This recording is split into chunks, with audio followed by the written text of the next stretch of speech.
يقول هذا السائل: كنت أتحدث مع أحد طلاب العلم فاتهم الشيخ محمد بن عبد الوهاب بأنه خرج على الدولة العثمانية، فما جواب هذه الشبهة؟ جواب هذه الشبهة سهل بحمد الله، أن يقال: ثبت العرش ثم انقش. أثبت أن البلاد النجدية كانت تحت ولاية الدولة العثمانية، فحينئذ يمكن أن يسلم لك بالقول بأن الشيخ محمد بن عبد الوهاب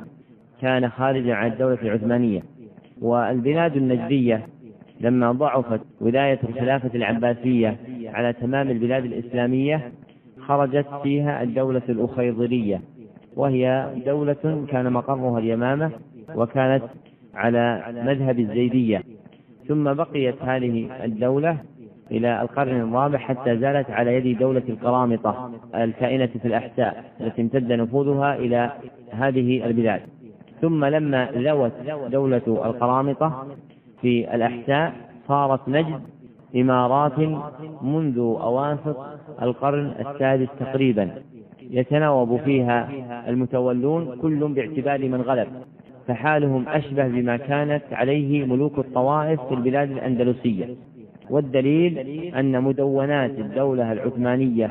في ضبط ولاياتها لا يذكر فيها نجد، بل هناك كتاب لأحد ضباط الخلافة العثمانية التي تضبط فيها دفاتر الولاية اسمه يمين علي أفندي، ذكر فيها الولايات العربية التي تحت ملك الدولة العثمانية، فلم يذكر في المسجلات التي في الدفتر منها ولاية نجد، فعلم بهذا أن ولاية نجد لم تدخل تحت ملك أحد منذ القرن السابع، وإنما كانت إمارات متفرقة حتى ظهر فيها الشيخ محمد بن عبد الوهاب فناصره الإمام محمد بن سعود، فصارت الغلبة لآل سعود وصاروا متولين بالغلبة وانتشر ملكهم. فلم تكن هذه البلاد خارجة عن ملك الدولة العثمانية لأنها لم تكن داخلة فيها.